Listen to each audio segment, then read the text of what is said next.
ইবনে খালাফ ওনার উপর অত্যাচারের steam roller চালালো, কিন্তু ওনার অন্তর থেকে কালেমার বাণীটা ছিনিয়ে নিতে পারলো না।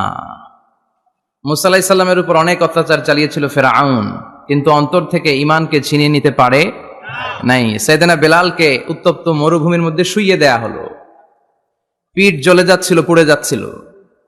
আপনারা জানেন যে আরব দেশের তপ্ত মরুভূমি এতটাই উত্তপ্ত, ওখানে চাল ফেলে দিলে ওইটা মুড়ি হয়ে যায়। সেটার মধ্যে শুইয়ে দিয়ে বলা হলো এবার আল্লাহরে ডাক।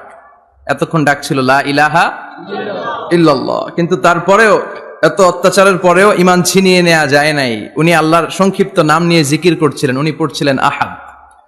উনি পড়ছিলেন কি? এই আহাদ সূরাতুল ইখলাসের ভেতরে আছে না নাই? কুল হুয়াল্লাহু আল্লাহুস লাম ইয়ালিদ ওয়া লাম ইয়াকুল লাহু কুফুয়ান আহাদ। তো আহাদ হচ্ছে আল্লাহর নাম। এজন্য আমাদের অন্তর থেকে ঈমান ছিনিয়ে নেওয়া এত সোজা না। চিল্লায় বলেন ঠিক কিনা? মুমিনের কাছে সবচাইতে দামি জিনিস হচ্ছে তার ঈমান।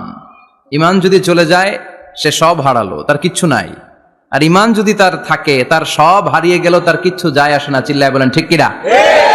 এজন্য আমরা সবসময় কামনা করি যে আল্লাহ তাআলা আমাদেরকে ঈমানের সাথে রাখুক। আমরা পড়ি আমিন। এজন্য সব সময় শুকরিয়া করতে হবে একজনের, যিনি আমাদেরকে ঈমানের উপর থাকার তৌফিক এনায়েত করেছেন। তিনি কে?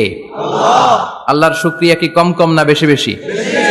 বিশ্বনবী সাল্লাল্লাহু আলাইহি ওয়াসাল্লাম মসজিদে নববীতে সালাতের ইমামতি করছেন। আল্লাহু আকবার বলে নামাজ শুরু করলেন। রুকুতে গেলেন, রুকু থেকে দাঁড়িয়ে পড়লেন সামি আল্লাহু লিমান হামিদা। ফিসফিস আওয়াজে পেছনে থাকা সাহাবারা পড়লেন রব্বানা ওয়ালাকাল হামদ। এক সাহাবী অতিরিক্ত বাড়িয়ে পড়লেন হামদান কাসীরান তাইয়িবান মুবারাকান ফীহি। পারেন না সবাই? পড়েন হামদান কাসীরান তাইয়িবান মুবারাকান ফী। আবার আওয়াজ করে পড়েন হামদান কাসীরান তাইয়িবান মুবারাকান ফীহি। বিশ্বনবী সালাত শেষ করলেন, সালাম ফিরালেন, মুসল্লিদের দিকে মুখ ফিরিয়ে বললেন সামি আল্লাহু লিমান হামিদা বলে যখন আমি দাঁড়িয়েছি, তোমরা ফিসফিস করে পড়েছো রব্বানা ওয়ালাকাল হামদ। কে যেন পড়েছো হামদান কাসীরান তাইয়িবান মুবারাকান ফী? কে পড়েছো? আমি তো এটা কখনো শিখাই নাই, কোত্থেকে পেলে? কেন পড়েছো? দাঁড়াও। কেউ দাঁড়ায় না, ডানে বায়ে সামনে পেছনে কেউ দাঁড়ায় না। সবাই ভয় পেয়ে গেছে যে কি যেন কি হয়। বিশ্বনবী অভয় দিলেন, বললেন যে আমি কিছু বলবো না, দাঁড়াও। বিশ্বনবী অভয় দেওয়ার পর এক সাহাবী হাত তুলে দাঁড়িয়ে বললেন ইয়া রাসূলুল্লাহ আমি পড়েছি। বিশ্বনবী বললেন কেন পড়েছো? আমি তো এটা শিখাই নাই। সাহাবী বললেন ইয়া রাসূলুল্লাহ আল্লাহর প্রশংসা আমার কম কম করলে অন্তর জুড়ায় না, আমার করতে মনে চাই বেশি বেশি। এজন্য আমি নিজ থেকে এটা বানিয়ে বাড়িয়ে মিলিয়ে পড়ে দিয়েছি হামদান কাসীরান তাইয়িবান মুবারাকান ফী। বিশ্বনবী বললেন ভয় নাই, চিন্তা নাই, টেনশনের কোনো কারণ নাই, কারণ আমি সালাতে থাকা অবস্থায় দেখেছি তোমার এই অতিরিক্ত চারটা তাসবির সওয়াবটা বিদউ ওয়া সালাসুনা মালাইকা, 30-এরও বেশি ফেরেশতা কে কার আগে এই সওয়াবটা আল্লাহর আরশে পৌঁছে দিবে এ নিয়ে আকাশে প্রতিযোগিতা চলছিল। এজন্য আল্লাহর প্রশংসা বেশি বেশি করার দরকার আছে না নাই? বিশ্বনবী সব সময় আল্লাহর প্রশংসা করতেন আর দোয়া করতেন আল্লাহ আমি যেন বেশি বেশি আপনার প্রশংসা করতে পারি, আমি যেন আপনার শুকরগুজার বান্দা হতে পারি। আল্লাহুম্মা জাআলনি সাবুরা ওয়া জাআলনি শাকুরা ওয়া জাআলনি ফি আইনি সগীরা ওয়া ফি আয়ুনিন নাসি কাবীরা। এর মানে হচ্ছে আল্লাহ আপনি আমারে ধৈর্যশীল বানান, আপনি আমাকে শুকরগুজার বানান, আমার চোখে আপনি আমারে ছোট বানান, গোটা বিশ্বের মানুষের চোখে আপনি আমারে বড় বানান। পড়েন আমিন। নিজের চোখে নিজেকে কি করবেন? ছোট। তাহলে মানুষের চোখে বড় বানায় দিবে কে? আল্লাহ। আর নিজেই যদি বলেন আমি বড়, ফেরাউনের মতো আনা রব্বুকুমুল আ'লা, আমি তোদের বড় খোদা, আল্লাহকে তুই হইলি হুদা, ঠিক কিনা? বড় হইতে পারে নাই, পানিতে সুবায়ে সুবায়ে আল্লাহ মারছে। চিল্লায় বলেন ঠিক কিনা? পৃথিবীতে কেউ তো স্থায়ী হয় না, হোক না সে ফেরাউন কিবা নমরুদ, কেউ ভাবে চিরদিন রয় না, কেউ ভাবে চিরকাল রয় না। পৃথিবীতে কেউ তো স্থায়ী হয় না, হোক না সে ফেরাউন কিবা নমরুদ, কেউ ভাবে চিরদিন রয় না, কেউ ভাবে চিরকাল রয় না। চিল্লায় বলেন ঠিক কিনা? চিরকাল কেউ থাকবে না, কারণ আল্লাহ ছাড় দেয়, তিনি ছেড়ে দেন না। মনে রাখবেন আল্লাহ কি দেয় আর কি দেয় না। ফেরাউনরে কি দিছিল? ছাড় দিছে, ছেড়ে দিছে। নমরুদরে কি দিছে? ছাড় দিছে, ছাইড়া দিছে। এখনো দেখা যায় আল্লাহ অনেককে ছাড় দেয়, ঢিল দেয়, সুযোগ দেয়, কিন্তু আল্লাহ ছেড়ে দিবেন না। চিৎকার করে বলেন ঠিক কিনা? এজন্য সবসময় প্রশংসা করব কার? আল্লাহ। খাওয়ার সময় প্রশংসা কার? আল্লাহ। ঘুমানোর সময় আল্লাহ। জিকির করার সময় আল্লাহ। ঘুষ খাওয়ার সময় আল্লাহ। ঘুষ খাওয়া যাবে না। আর রাশি ওয়াল মুরতাশি কিলাহুমা ফিন্নার। ঘুষ যে দেয়, ঘুষ যে নেয়, উভয়ই জাহান্নামী। আল্লাহ ঘুষ থেকে আমাদেরকে বাঁচাও। আমিন। বাংলাদেশে ঘুষ আছে না নাই? আছে। সরকারি অফিসগুলোতে শুধু নাই, বেশি। আল্লাহ ঘুষ থেকে হেফাজত করো, যৌতুক থেকে হেফাজত করো, পর্নোগ্রাফি থেকে হেফাজত করো, হিন্দি সিনেমা থেকে হেফাজত করো, মারামারি কাটাকাটি থেকে তুমি আমাদেরকে হেফাজত করো। গোটা বাংলার জমিনে ঐক্য প্রতিষ্ঠা করার তৌফিক দাও। মদিনার সমাজ যেন আমাদের দেশে প্রতিষ্ঠিত হয়, আল্লাহ তুমি তৌফিক দাও। চিল্লায় পড়েন আমিন। এজন্য বিপদে আপদে মুমিন সব সময় প্রশংসা করে কার? আল্লাহ। আল্লাহর প্রশংসা করে শেষ করা যায়? যাবে? ওয়া ইন তাউদ্দু নি'মাতাল্লাহি লা তুহসুহা। আমার নিয়ামত যদি গুনতে শুরু করে দাও, গুনে শেষ করা যাবে না। আর নিয়ামতের প্রশংসা যদি করো, আমি নিয়ামত আরো বাড়িয়ে দেব। আর যদি প্রশংসা না করো, তাহলে জেনে রাখো আমার শাস্তি বড় কড়া। আমি সব সময় ধরি না, ধরলে সারি না। এজন্য সবসময় প্রশংসা করতে হবে কার? আল্লাহ। বিপদে আপদে সুখে দুঃখে আল্লাহর প্রশংসা। অভিযোগ কমিয়ে দেন, দেখবেন সুখে থাকবেন। এইটা নাই, ওইটা নাই, এইটা পাই নাই, ওইটা পাই নাই, জীবনে এইটা হই নাই রে, ওইটা পাইলাম না রে, এরকম অভিযোগ করে দেদারসে অনেক। এরকম লোক আছে না নাই? এরা অসুখী, এরা অসফল। সফল ব্যক্তিদের একটা গুণাবলী হচ্ছে এরা কমপ্লেইন করে কম, কমপ্লেইন করে কম, তারা শুকরিয়া করে বেশি। দে আর ভেরি গ্রেটফুল। তারা শুকরিয়া করে বেশি। এটা পাই নাই, ওইটা পাই নাই, এগুলো বলবেন না। কারণ আপনি যেটা পাইয়া খুশি না, অনেকে এইটা পাওয়ার জন্য সংগ্রাম করে যাচ্ছে। আপনি এখন যেই জায়গাটাতে আছেন, এই জায়গাটাতে পৌঁছা অনেকে স্বপ্ন। আপনি এটা পেয়ে খুশি না, কিন্তু আপনার জায়গায় পৌঁছার জন্য অনেকে স্ট্রাগল করে যাচ্ছে, সংগ্রাম করে যাচ্ছে। আপনি যেই পজিশনে আছেন, শুধু এই পজিশনে আসাটাই অনেকের স্বপ্ন। তো শুকরিয়া করবেন না কেন? এজন্য সব সময় আমাদের বেশি বেশি শুকরিয়া করতে হবে কার? রব্বুল আলামিন বলেন, কুল লাউ কানাল বাহরু মিদাদান লিকালিমাতি রাব্বি লানাফিদাল বাহরু ক্বাবলা আন তানফাদা কালিমাতু রাব্বি ওয়ালাউ জিনা বিমিসলিহি মাদাদা। সাগরের জলকে কালি করে,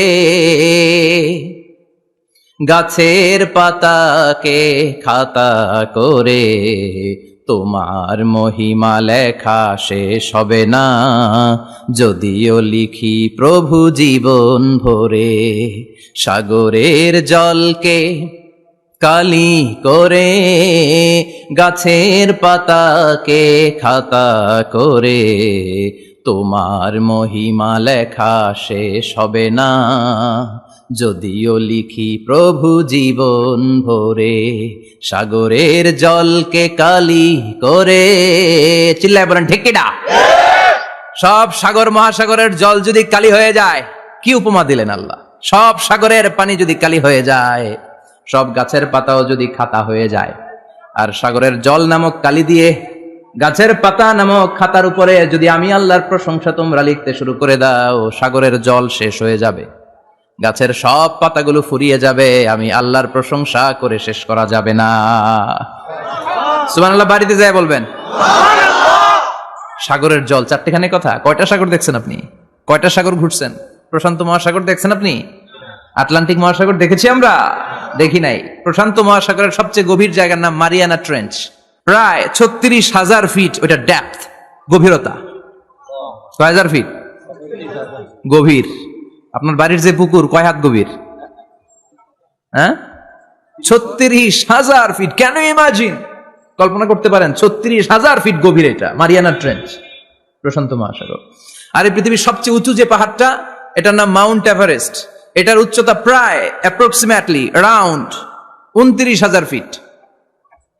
পাহাড়, পৃথিবীর সবচেয়ে উঁচু পর্বত শৃঙ্গ মাউন্ট এভারেস্ট 29,000 ফিট। আর পৃথিবীর সবচেয়ে গভীর সাগর, প্রশান্ত মহাসাগরের সবচেয়ে গভীর জায়গা মারিয়ানা ট্রেঞ্চ, ওইটা নাকি 36,000 ফিট। তাহলে ওই পাহাড়কে তুলে ধরে এনে প্রশান্ত মহাসাগরের সবচেয়ে গভীর জায়গা মারিয়ানা ট্রেঞ্চের উপর যদি ছেড়ে দেয়া হয়, পুরো পাহাড় ডুবে যাবে। সুবহানাল্লাহ নাই? পুরো পাহাড় ডুবে যাবে, উপরে পানি থেকে যাবে প্রায় 7,000 ফিট।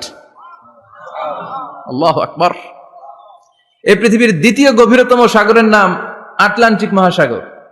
এ সাগরের সবচেয়ে গভীর জায়গার নাম হচ্ছে পুয়ের্টো। এই পুয়ের্টো গভীরতা প্রায় 33,000 ফিট। কত? আর সবচেয়ে বড় পাহাড় 29,000 ফিট। তো এই সাগরেও যদি বড় পাহাড়টা পৃথিবীর সবচেয়ে উঁচুতম পর্বত শৃঙ্গকে এনে ছেড়ে দেয়া হয়, পুরো পাহাড় পানিতে তলিয়ে তো যাবেই, এর উপরে আরো পানি থেকে যাবে 4,000 ফিট। সাগর, মহাসাগর, পানি বেশি না কম? জোরে বলেন। কি বিশাল আটলান্টিক মহাসাগর! লম্বায় তো অনেক বড়, আড়াআড়ি ভাবে এটারে ক্রস করে অনেক প্লেন, অনেক বিমান। আগে কনকর্ড ক্রস করতো হিথ্রো এয়ারপোর্ট থেকে জন এফ কেনেডি এয়ারপোর্টে ল্যান্ড করার জন্য। ঘন্টায় 1000 মাইল বেগে ছুটতো এই প্লেনগুলো। তারপরেও আড়াআড়ি ভাবে, লম্বায় না, আড়াআড়ি ভাবে আটলান্টিক মহাসাগরকে ক্রস করতে 3-4 ঘন্টা লেগে যেত। প্লেন যদি ঘন্টায় চলে 1000 মাইল বেগে, আর আটলান্টিক মহাসাগরের পাশ যেটা প্রশস্ত, এটা ক্রস করতে যদি 3 ঘন্টা লাগে, তাহলে পাশে কয় হাজার কিলোমিটার? 3000 কিলোমিটার। সুবহানাল্লাহ কইবেন না?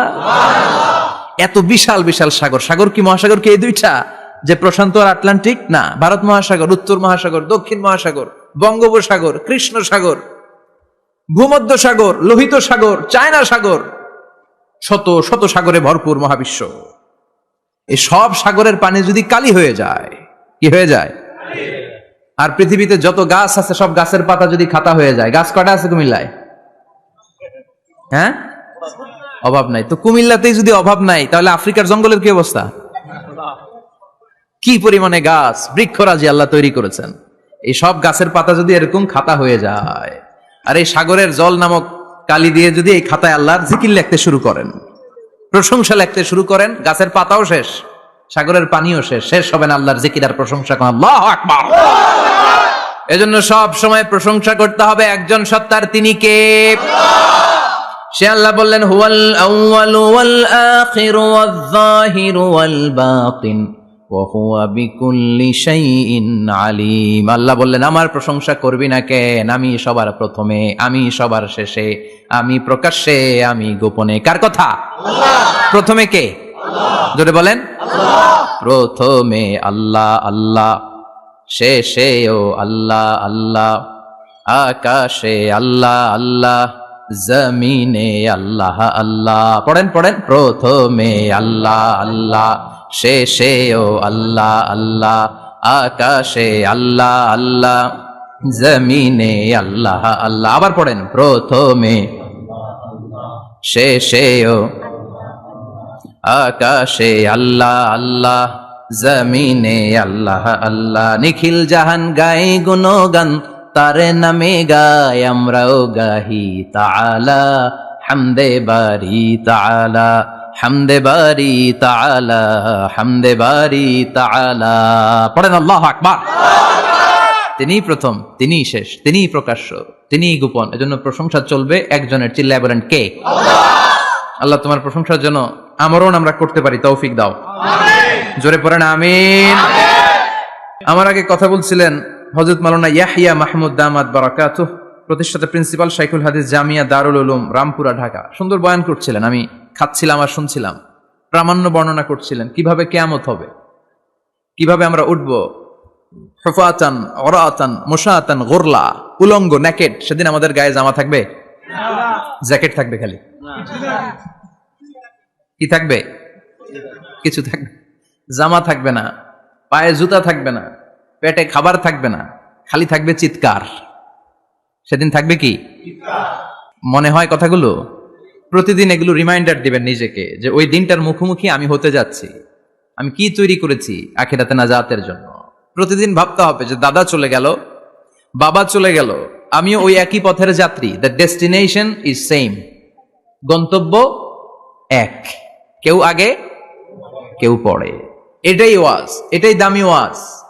এটা মনে রাখলেই মানুষ আর চুরি করতে পারে না, মিথ্যা বলতে পারে না, ইফটিজিং করতে পারে না, পরকিয়া করতে পারে না, মতের বিরুদ্ধে গেলে তারে রামদা দিয়ে কোপাইতে পারে না। চিল্লা এখন ঠিক কিনা? এটাই হচ্ছে ইসলাম। আখিরাতের স্মরণ, যিকরাদ্দার, চলে যেতে হবে। ছোট্ট আছি, বড় হব। এই যে দাড়ি পাকা মুরব্বীরা যারা আছেন, ওনার মায়ের পেট থেকে তো এরকম সাদা দাড়ি নিয়ে বেরিয়েছিল না? ছোট্ট বাচ্চা হয়ে এসেছিল, ওনারা ওয়া ওয়া করে কেঁদেছে। শৈশব, কৈশোর, যৌবন, প্রৌঢ়ত্ব, বার্ধক্য, বয়সের ভার, চুল আর দাড়ির শুভ্রতা। আগে ছিল সিঙ্গেল, হয়েছে ডবল, এরপর হয়েছে মেয়ের বাপ, এরপরে শ্বশুর, এরপরে নানা। This is the circle of life. এটাই সার্কেল, রাউন্ড, এভাবে ঘুরে আবার চলে যেতে হবে। এই চিন্তাটা যদি মাথায় থাকে, ওই লোক টেন্ডারবাজি করতে পারে? চাঁদাবাজি, ইফটিজিং, মিথ্যা বলতে পারে, যৌতুক খেতে পারে? এজন্য সব সময় give yourself the reminder of আখিরাহ। আখিরাতের রিমাইন্ডার নিজেরাই নিজে দেন। অন্যায় হয়ে গেলে, ভুল হয়ে গেলে রিমাইন্ডার দেন যে থাকতে আসি নাই, চলে যাব। কেউ থাকতে পারে নাই, নবীরাও পারে নাই। যেই মালাকুল মাউত রুহু কবজ করে, ওই ফেরেশতা থাকতে পারছে? চলে গেছে। আমাদেরকে চলে যেতে হবে। আল্লাহ বুঝার তৌফিক দাও। তো উনি এগুলো নিয়ে দেখলাম কথা বলছিল, চমৎকার বলছিল। এরকম ভালো আলেমদের দাওয়াত দেওয়া উচিত, যারা কিচ্ছা কাহিনী না বলে কনস্ট্রাকটিভ কথা বলে, কিছু শিখে যাওয়া যায়, কিছু জেনে যাওয়া যায়। পুঁজির বোঝাটা হালকা না, ভারী করা যায়, ঠিক কিনা? আল্লাহ আমাদেরকে তৌফিক দান করুক, উনি যা বললেন আমরা যেন আমল করতে পারি। আরো অনেকে কথা বলেছেন, যারাই বলেছেন নিঃসন্দেহে কোরআন থেকে বলেছেন। আমরা চাই এই কোরআনের কথা ছড়িয়ে পড়ুক শহর, গ্রাম, বন্দর, বিশ্বের আনাচে কানাচে, সব জায়গায়। রাজি আছেন তো? কোরআন দিয়ে দেশ চলুক আমরা চাই না? কোরআন দিয়ে সমাজ চলুক আমরা চাই না? কোরআনের ভেতরে সব সমস্যার সমাধান দিয়েছে কে? আল্লাহ। সমাধান চাও যদি জীবনে, মরণে ফিরে যাও, খুঁজে নাও, চোখ রাখো কোরআনে। পড়েন সবাই, সমাধান ফিরে যাও, খুঁজে নাও, চোখ রাখো কোরআনে।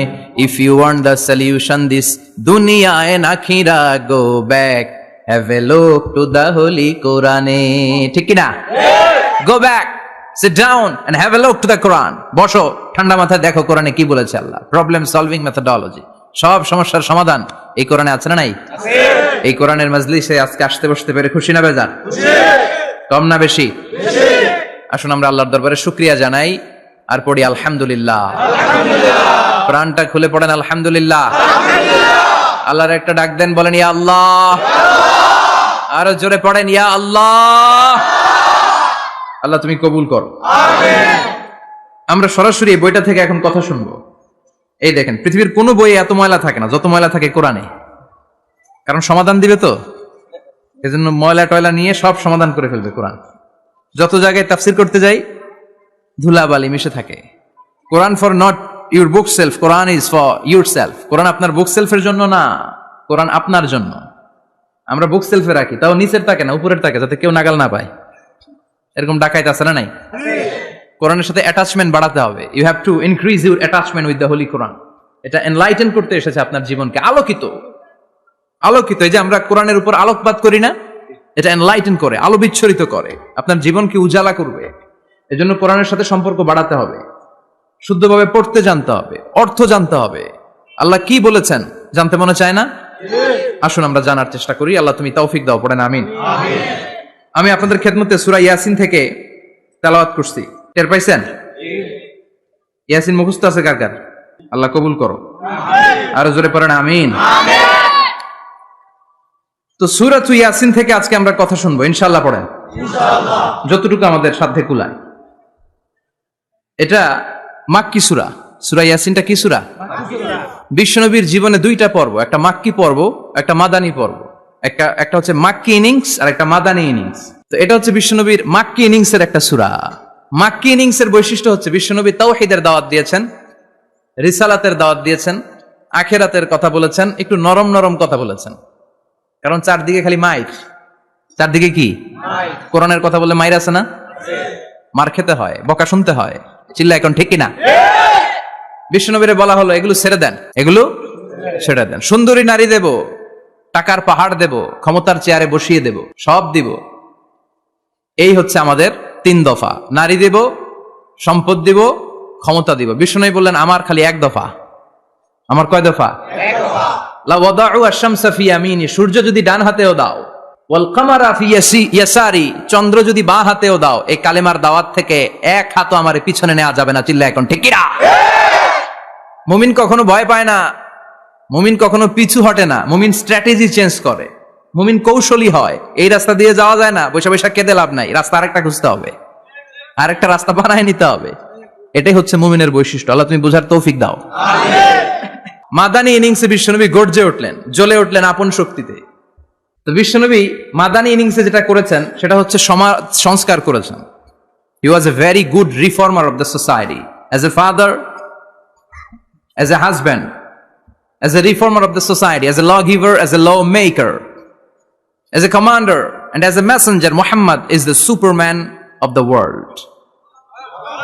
স্বামী হিসেবে, বাবা হিসেবে, নেতা হিসেবে, নবী হিসেবে, সমাজ সংস্কারক হিসেবে, আইন প্রণেতা হিসেবে মুহাম্মদ হচ্ছেন এই পৃথিবীর জন্য সুপারম্যান। তার কোনো তুলনা হয় না। বিশ্বনবীর কোনো তুলনা হয় বিয়ন্ডলেস, বাউন্ডলেস, বটমলেস। তারা নিয়ে কথা বলতে গেলে সময় ফুরায় যাবে, মাইকের ব্যাটারি শেষ হয়ে যাবে, মাগার কথা শেষ হবে না। এজন্য ওনার জীবনের ক্ষেত্রে বলা হয় বিয়ন্ডলেস, বাউন্ডলেস, বটমলেস। অসাধারণ ব্যক্তিত্ব, সুপার ক্যালিফ্রাজিলিস্টিক এক্সপিয়ালিডোসাস, অসাধারণ, যার কোনো তুলনা হয় না, এক্সেলেন্ট, আনপ্যারালাল। মাদানী জীবনে উনি সশস্ত্র সংগ্রাম করলেন, সংস্কার করলেন সমাজটাকে, সেনাবাহিনী বানালেন। তখন আর নরম নরম ভাবে খেলে নাই, গরম ভাবে খেলেছে। এটা হচ্ছে ইমানের দাবি। মুমিনরা কৌশলী হয়। যখন যে পরিস্থিতি, ওই পরিস্থিতির সাথে তাদের স্ট্র্যাটেজি তারা পাল্টায়। তো বিশ্বনবীর মাদানী ইনিংসে এই সূরা নাজিল হয়নি, হয়েছে মাক্কি ইনিংসে, মাক্কি সূরা। এই সূরার অনেক ফজিলত, ছোটবেলা থেকেই সূরা ইয়াসিনের অনেক ফজিলতের কথা আমরা শুনেছি না? বিশ্বনবী বলেছেন ইন্না লিকুল্লি শাইইন কলবান ওয়া কলবুল কোরআনি সূরাতু ইয়াসিন। সব জিনিসের একটা কলব আছে, হৃদয় আছে, অন্তর আছে, আর কোরআনের কলবের নাম হচ্ছে সূরা ইয়াসিন। বিশ্বনবী বললেন ইন্না লিকুল্লি শাইইন কলবান, সব জিনিসের একটা কলব আছে। ওয়া ইন্না কলবাল কোরআনি সূরাতু ইয়াসিন, আর কোরআনের কলবের নাম হলো সূরাতু ইয়াসিন। বিশ্বনবী বলতেন ইন্না ফিল জাসাদি মুদগা, দেহে একটা গোশতের টুকরা আছে। ইদা সালুহাত সালুহাল জাসাদু কুল্লু, এই দেহের গোশতের টুকরা যদি ভালো হয়ে যায় পুরো দেহটারে ভালো করে দেয় কে? আল্লাহ। এই দেহের গোশতের টুকরাটা যদি পচে যায় পুরো দেহটারে নষ্ট করে দেয় কে? আল্লাহ। বিশ্বনবী বললেন আলা ওয়াহিয়াল কলব, এই টুকরাটার নাম হলো কলব। টুকরাটার নাম কি? কলব। এজন্য কলবের মধ্যে আল্লাহর জিকির বসাইতে হবে। কি বসাবেন? নাকি আয়না বসাবেন? আয়না বসায় না? আয়না বসাইয়া দেমোর নবীর কলবে আয়না বসায় নাই নবী। সেদিন আবু বকর, ওমর ফারুক, কেউ আয়না বসাইছে? আবু হানিফা, শাফিঈ, এরা কলবের মধ্যে আয়না বসাইছে? বসাইছে জিকির। চিল্লায় বলেন বসাইছে কি? এজন্য আল্লাহ বললেন আলা বিযিকরিল্লাহি তাতমাইন্নুল কুলুব। দুনিয়ার কোন জিনিস দিয়ে কলব ঠান্ডা হয় না, দুনিয়ার কোন জিনিস দিয়ে কলব পরিচ্ছন্ন হয় না। কলব শুধু পরিচ্ছন্ন হয় একটা জিনিস দিয়ে, লা ইলাহা ইল্লাল্লাহ, লা ইলাহা ইল্লাল্লাহু মুহাম্মাদুর রাসূলুল্লাহ সাল্লাল্লাহু আলাইহি ওয়াসাল্লাম। তাহলে কোরআনের একটা কলব আছে। আমাদের দেহে যেমনি কলব আছে, প্রতিটা প্রাণীর যেমনি কলব আছে, অন্তর আছে, কোরআনেরও কলব আছে না নাই? কোরআনের কলবের নাম? চিল্লায় বলেন কোরআনের কলবের নাম। আবার বিশ্বনবী বলতেন রাত্রিবেলা যে ব্যক্তি একবার সূরাতু ইয়াসিন তেলাওয়াত করে ঘুমাতে যায়, সকালবেলা নিষ্পাপ অবস্থায় তারে ঘুম থেকে জাগাবে কে? আল্লাহ। তাহলে এই সূরার মর্যাদা কম কম না বেশি বেশি? বেশি বেশি তেলাওয়াত করতে রাজি আছেন? সকাল সন্ধ্যা তেলাওয়াত করবেন তো? সূরা ইয়াসিন ছাড়াও এই সূরার অনেকগুলো নাম তাফসীর গ্রন্থে পাওয়া যায়। এই সূরার একটা নাম হচ্ছে সূরাতুল কাদিয়া, সূরাতুল তাকদি হাজাতা কারিইহা। যে এই সূরা তেলাওয়াত করে ওই তেলাওয়াতকারীর যে হাজত আছে, প্রয়োজন আছে, এই সূরার বরকতে আল্লাহ তার প্রয়োজন পূরণ করে দেয়। আমাদের জীবনে প্রয়োজন আছে না নাই? কার কাছে চাইবো? বিপদে পড়লে কারে বলবো? আমরা বিপদে পড়লে প্রথমে শেয়ার দেই ফেসবুকে। কোথায় শেয়ার? আগে শেয়ার দিব কার কাছে? মনে থাকবে? বিপদে পড়লে ফেসবুকে শেয়ার দিব না, বন্ধুরে শেয়ার করব না, বউয়ের কাছেও পরে শেয়ার করব, আগে শেয়ার করব কার কাছে? মনে থাকবে? এজন্য বিশ্বনবী বলতেন এই সূরার নাম সূরাতুল কাদিয়া, মানুষের হাজত পূরণ করে দেয়। এই সূরা তেলাওয়াত করে যদি আপনি আল্লাহর কাছে কোনো বিপদ থেকে পানা চান অথবা কোনো প্রয়োজন নিয়ে দোয়া করেন, সূরার বরকতে প্রয়োজনটা পূর্ণ করে দেয় কে? আল্লাহ। কেউ যেটা পারে না পারে কে? আল্লাহ। কেউ যেটা দেয় না দেয় কে? আল্লাহ। কেউ যেটা শুনে না শুনে কে? আল্লাহ। তাহলে পেলাম সূরাতুল কাদিয়া। আরেকটা নাম আছে সূরার, সেটা হচ্ছে সূরাতুল আযীমা, সুমহান সূরা। কি সূরা? সুমহান, আযীমা। এই আযীম আর আজিমা এই শব্দ দুইটা অনেক দামি, আল্লাহ যে কোনো জায়গায় ব্যবহার করেন নাই। বিশ্বনবীর চরিত্রের উপমা দিতে যে আল্লাহ আযীম শব্দ বলেছেন, তাই না? রব্বুল আলামিন বলেন ওয়া ইন্নাকা লাআলা খুলুকিন আযীম। ও নবী, সাধারণ কোন চরিত্র আপনারে আমি দেই নাই, আপনারে আমি দিয়েছি আযীম একটা চরিত্র, খুলুকুন আযীম, and verily indeed you are on a very good standard of character. অসাধারণ চরিত্র দিয়েছে। বিশ্বনবীর চরিত্র বুঝাতে যে আল্লাহ কি শব্দ ব্যবহার করেছেন? কথা বলে না, তাফসীর শিখে যেতে হবে। কোন শব্দ ব্যবহার করেছেন? আযীম। আবার আল্লাহ নিজের পরিচয় দিতে যে আযীম বলেছেন, ওয়ালা ইয়াউদুহু হিফযুহুমা ওয়া হুয়াল আলিয়্যুল আযীম। সুবহানাল্লাহ। আকাশ জমিনের নিয়ন্ত্রণ করতে যে আল্লাহ কখনো ক্লান্ত হয় নাকি? কারণ তিনি হচ্ছেন আল আলিয়্যুল আযীম। আল্লাহু আকবার। তার মানে নবীর চরিত্রের ক্ষেত্রে আযীম, আল্লাহর নিজের সত্তার ক্ষেত্রে আল্লাহ বললেন আযীম। আবার বললেন কিয়ামতের দিন গোটা পৃথিবীটারে আমি নাড়িয়ে দেব, গোটা পৃথিবীতে একটা আমি ভূমিকম্প দিব। এই কথাও কোরআনে আছে না নাই? ইযা জুলজিলাতিল আরদু জিলজালাহা আল কারিয়াতুল মাল কারিয়া। পুরো পৃথিবী কাঁপিয়ে দিব। এই কাঁপাকাঁপিটা ওই দিনের ভূমিকম্পটা কি অন্যান্য সময়ের ভূমিকম্পের মতো হবে? এই ভূমিকম্পকে আল্লাহ বলেছেন আযীম। ইন্না জালজালাতাস সাআতি লা শাইউন আযীম। সেদিনের ভূমিকম্প সাধারণ কোনো আর্থকোয়েক নয়, সাধারণ ভাইব্রেশন না, এটা আযীম। আবার আল্লাহ কোরআনকেও আযীম বলেছেন, ওয়ালাকাদ আতাইনাকা সাবআম মিনাল মাসানি ওয়াল কুরআনাল আযীম। ও নবী, আমি আপনার নিত্য পাঠনীয় সপ্তবাক্য সূরাতুল ফাতিহা দিয়েছি, সাথে সাথে কোরআনে আযীম দান করেছি। সুবহানাল্লাহ। তার মানে কোরআনের ক্ষেত্রে আযীম, কিয়ামতের ভূমিকম্প এটা আযীম, আল্লাহ নিজেও আযীম, বিশ্বনবীর চরিত্র আযীম। আবার এই সূরাটাও যেহেতু দামি, এজন্য এই সূরার নাম সূরাতুল আযীমা। সূরাতুল সুমহান সূরা। এটা যেন তেন সূরা নয়, এটা তো কোরআনের কলব। কলব ছাড়া মানুষ বাঁচে? হার্ট ফাউন্ডেশনে যেয়ে দেখবেন মানুষের কি অবস্থা। হৃদরোগ, হৃদয় যার নষ্ট, তার যে কত কষ্ট। এই যে কি পরানো লাগে এখন, রিং পরায়, এনজিওপ্লাস্টি করে আর্টারি ব্লক করে ফেলে। চর্বি, এত চর্বি আমরা খাই, এত গরুর গোশত আমরা খাই। মনে রাখবেন, যেই প্রাণীর পা বেশি ওইটার ভিতরে কোলেস্টেরল বেশি। মাছের কয় পা? হ্যাঁ, নাই, এখানে নাই, মাছের পাটা নাই, কোলেস্টেরল নাই। মুরগির কয় পা? জোরে বলতে হবে। তার মানে কিছু কোলেস্টেরল আছে না নাই? গরুর কয় পা? কোলেস্টেরল বেশি না কম? এইবার কোন চিংড়ির কয় পা? সবচেয়ে বেশি কোলেস্টেরল কন্টেইন করে শ্রিম্প, প্রন, চিংড়ি। এজন্য এগুলো কম খাইতে হবে। তবে 40-এর আগে যারা আছেন ধুমায়া খান, 40-এর পরে এই যে মাটন, ল্যাম্প, ছাগলের গোশ, খাসির গোশ, চিংড়ি, এগুলো আপনার ডায়েট থেকে বাদ দিয়ে দিতে হবে। বুঝতে পেরেছেন? এজন্য এই সূরাটা যেন তেন সূরা নয়, এটা তো কোরআনের কলিজা, হার্ট, হৃদয়। এজন্য সূরাটা সূরাতুল আযীমা। সুবহানাল্লাহ পড়েন। তার মানে 1 নম্বরে পেলাম সূরাতুল কাদিয়াহ, 2 নম্বরে পেলাম সূরাতুল আযীমা, 3 নম্বরে এই সূরার আরেক নাম হলো সূরাতুল মুইম্মা। সূরাতুল মুইম্মা। মুইম্মার 2 অর্থ। এক অর্থ হচ্ছে এটার বরকতটা আম, সবার জন্য, যেই পড়ে সেই বরকত পায়, এজন্য মুইম্মা। আবার মুইম্মার আরেক অর্থ হচ্ছে যেই সূরা শত্রুকে অন্ধ করে দেয়। কি করে দেয়? এই সূরার প্রথম 9টা আয়াত যদি বিপদে পড়ে, শত্রুর কবলে পড়ে আপনি তেলাওয়াত করেন, শত্রুর চোখটারে অন্ধ করে দিবে কে? আল্লাহ। বিশ্বনবী মক্কা থেকে যখন মদিনায় যায়, হিজরতের সময় বিশ্বনবী সূরাতুল ইয়াসিনের প্রথম 9টা আয়াত তেলাওয়াত করলেন। তেলাওয়াত করে আল্লাহর নাম নিয়ে ঘর থেকে বের হলেন। আশেপাশে কাফেররা ঘুরে, কিন্তু বিশ্বনবীরে দেখে না। সবাই খালি এরকম এরকম করে, ডানে বায়ে হাতায়, বিশ্বনবীর সামনে দিয়ে যায়, কিন্তু কাফেরদের চোখ অন্ধ করে দিয়েছে কে? আল্লাহ। এজন্য কোরআন তেলাওয়াত করলে কাফেরদের চোখকে অন্ধ বানায় দেয় কে? আল্লাহ। এজন্য সূরার একটা নাম হচ্ছে সূরাতুল মুইম্মা। কি নাম?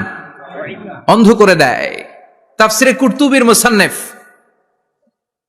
ইমাম আল কুরতুবী, উনাকে জালিম বাদশা বন্দী করেছিল। ওনার তাফসিরে এসেছে উনি শক্তিশালী লোক ছিলেন, জেলখানা ভেঙে বাঁচার জন্য দিছে দৌড়।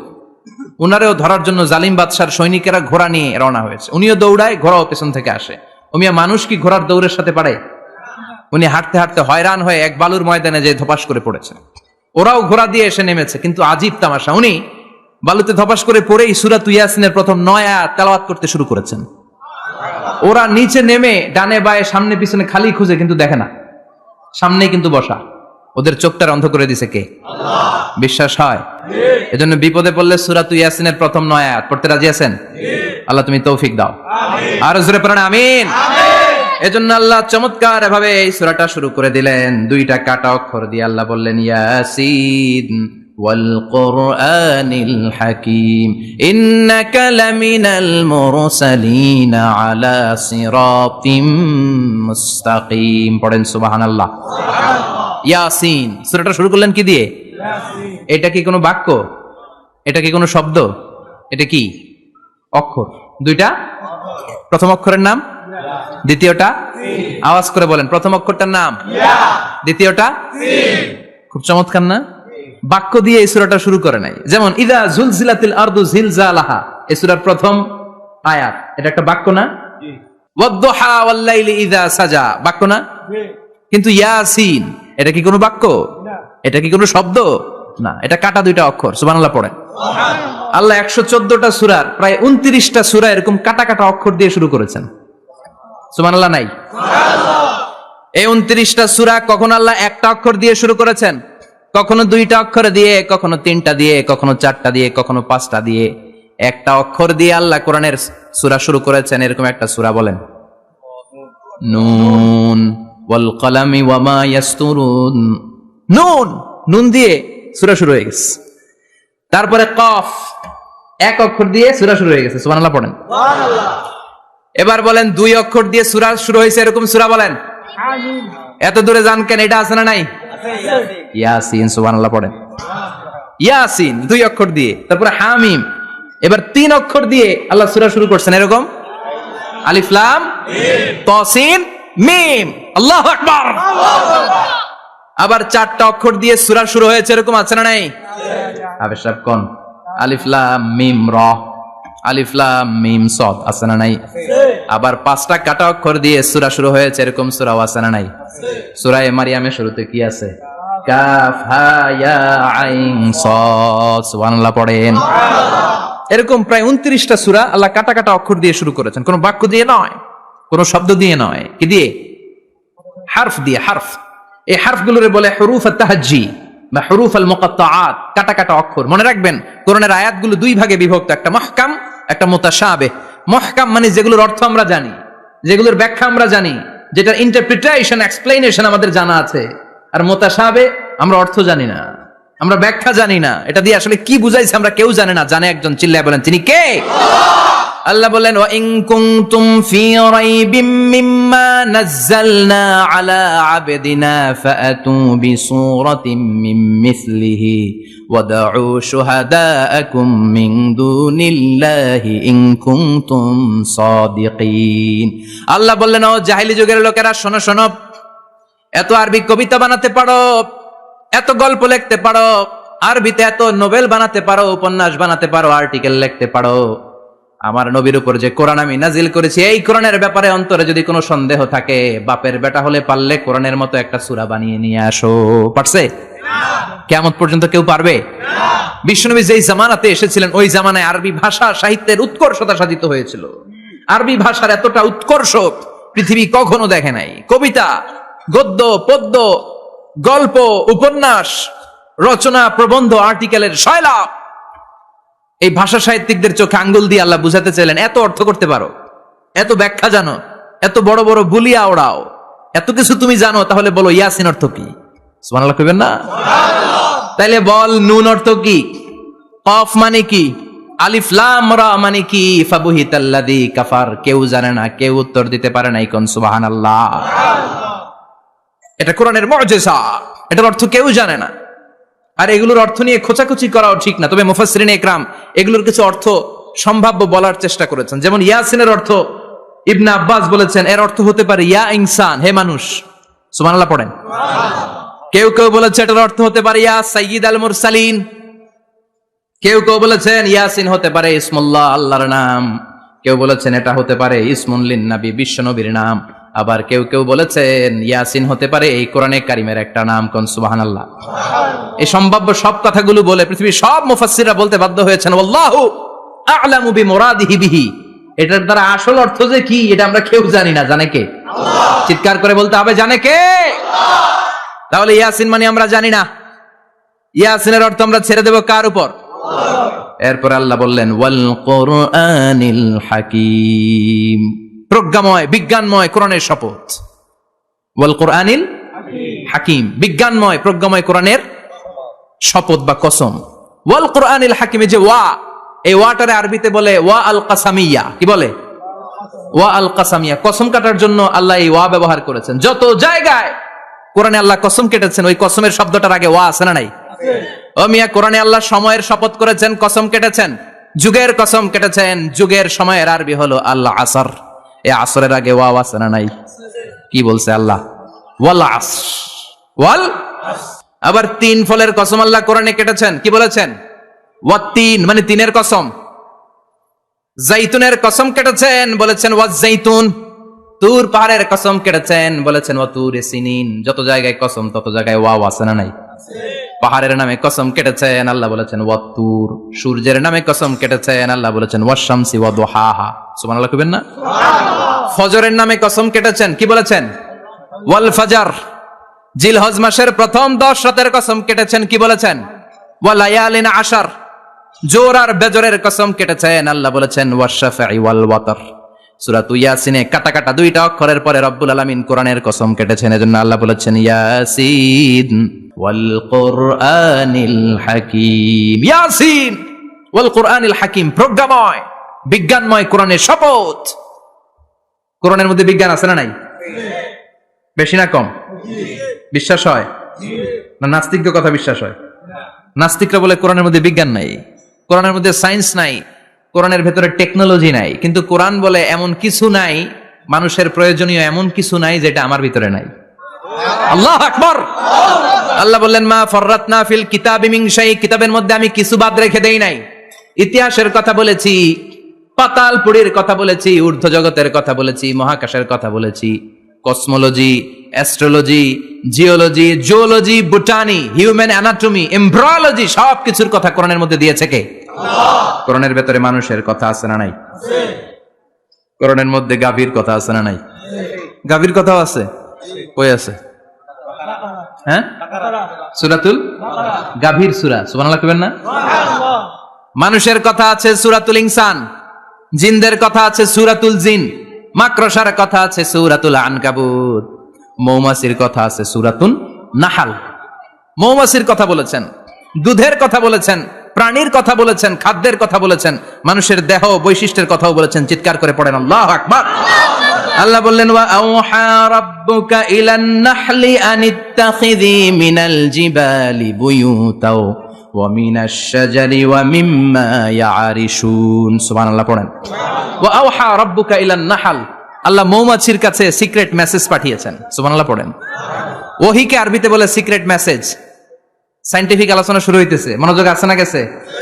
জিমানি ধরছে? হ্যাঁ, মনোযোগ আছে না গেছে? লিল্লাহি তাকবীর, লিল্লাহি তাকবীর, লিল্লাহি তাকবীর। আল্লাহ মৌমাছিকে ওহী করেছেন। কি করেছে? দেখেন, ওয়াল কোরআনিল হাকিম, আল্লাহ যে বললেন শেষ হবে না এই কথা। ওয়াল কোরআনিল হাকিম, বিজ্ঞানময় কোরআনের শপথ, প্রজ্ঞাময় কোরআনের শপথ। বিশ্বনবী বলেন লা তুহসা আজাইবুহু, কোরআনের আশ্চর্যান্বিতার কোনো শেষ নাই। ওয়ালা তাবলা গারাইবুহু, কোরআন কোনদিন কারো কাছে পুরাতন মনে হয় না। ফিহি মাসাবিহুল হুদা, কোরআনের মধ্যে আছে হেদায়েতের মশাল। ওয়া মানারুল হিকমা, কোরআন হলো বিজ্ঞানের সুউচ্চ মিনার। লা তুহসা আজাইবুহু, কোরআনের আশ্চর্যান্বিতার শেষ নাই। যতই পড়বেন আপনি আশ্চর্য হয়ে যাবেন, যতই স্টাডি করবেন, যতই অধ্যয়ন করবেন, আপনার চোখকে খুলে দিবে কে? আল্লাহ। ওয়ালা তাবলা গারাইবুহু, কোরআন কখনো পুরাতন হয় না। পুরান হয় নাকি? যার বয়স 50 বছর ধরে নামাজি মানুষ, প্রতি নামাজের প্রত্যেক রাকাতে কোন সূরা পড়া লাগে? তো 50 বছর যদি কেউ নামাজি হয়, তাহলে কত লক্ষবার উনি সূরা ফাতিহা পড়ছে উনি নিজে জানে? তারপরেও কোনোদিন কি মনে হয়েছে সূরা ফাতিহাটা একটু পুরান পুরান লাগে? আজকে কুল হুয়াল্লাহ দিয়ে শুরু করুন, কথা বলেন। পুরান লাগছে কোনোদিন? এত পড়ছি এটা, আজকে আর এটা না, আজকে আর একটা, এরকম মনে হয়? ওয়ালা তাবলা গারাইবুহু, পুরান লাগে না। প্রতিদিন নতুন, প্রতিনিয়তই নতুন, অলওয়েজ নিউ, সব সময় নতুন। এজন্য বিশ্বনবী বললেন লা তুহসা আজাইবুহু, কোরআনের আশ্চর্যান্বিতার শেষ নাই। ওয়ালা তাবলা গারাইবুহু, কোরআন কখনো পুরাতন হয় না। ফিহি মাসাবিহুল হুদা, কোরআনের মধ্যে আছে হেদায়েতের মশাল। ওয়া মানারুল হিকমা, কোরআন হলো বিজ্ঞানের সুউচ্চ মিনার। সুবহানাল্লাহ।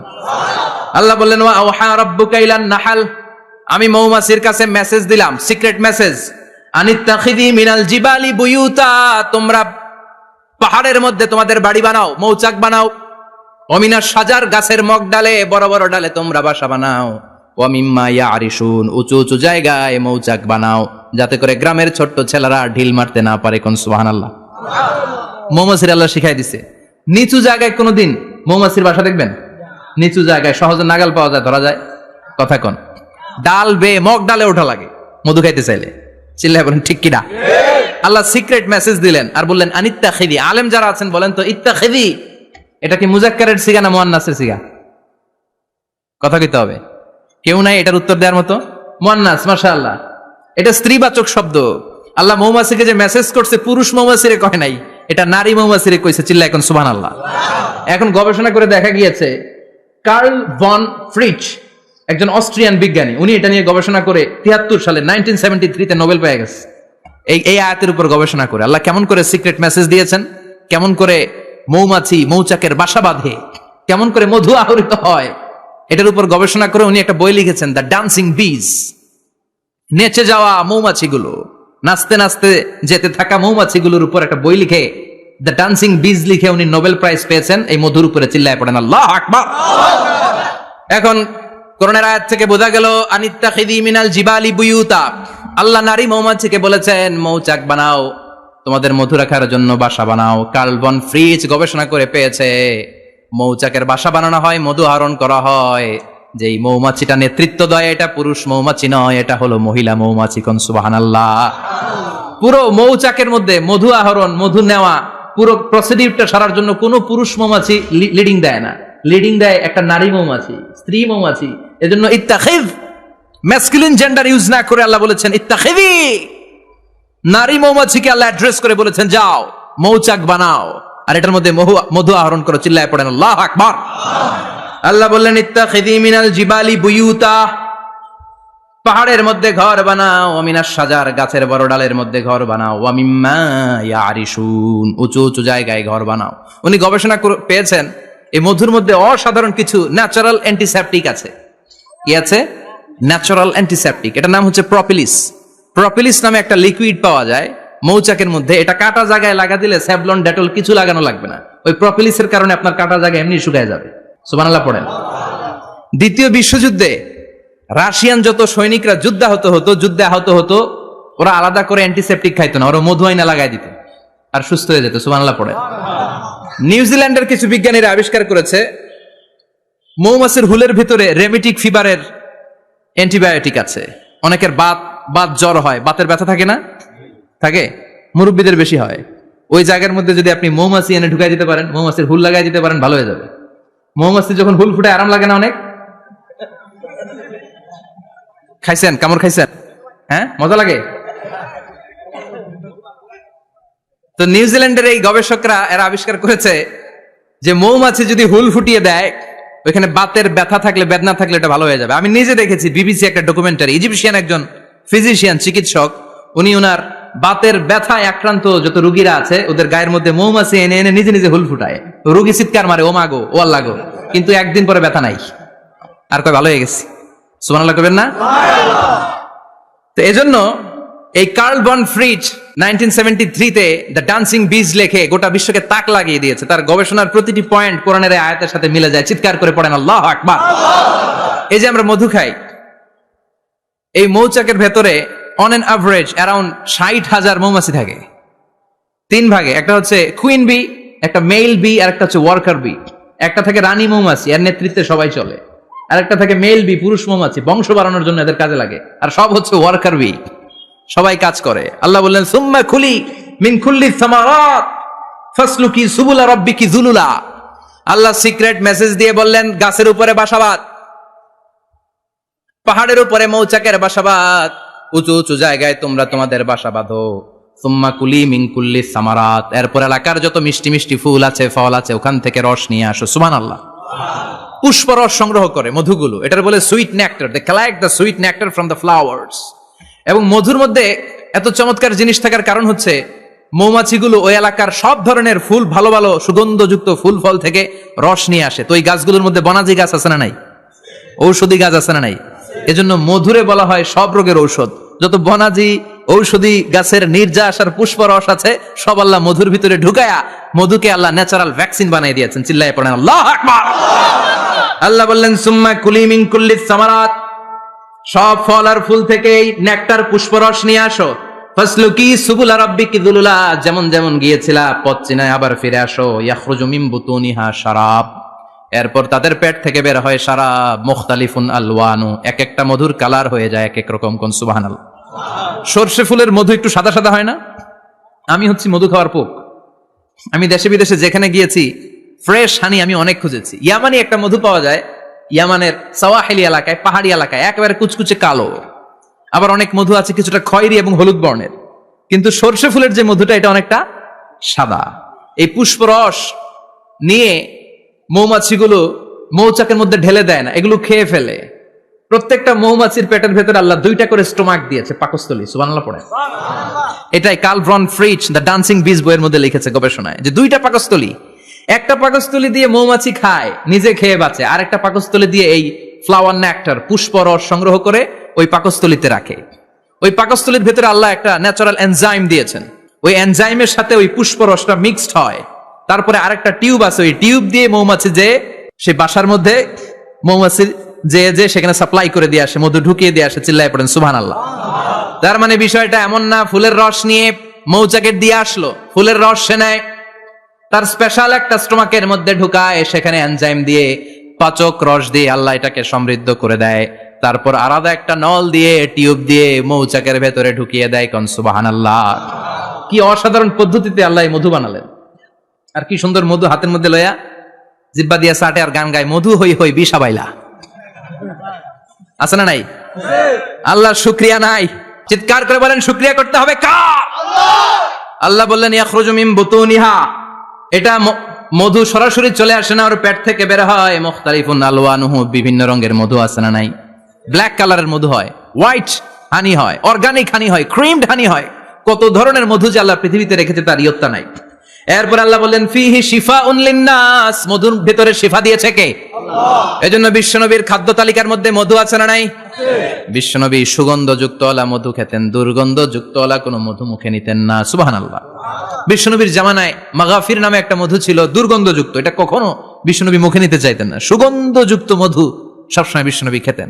বিশ্বনবীর স্ত্রীরা এই সুগন্ধিযুক্ত মধু বোতলের মধ্যে প্রিজার্ভ করে রাখতেন বিশ্বনবীকে দেওয়ার জন্য। বিশ্বনবী প্রাণ ভরে এগুলো পান করতেন। সুবহানাল্লাহ।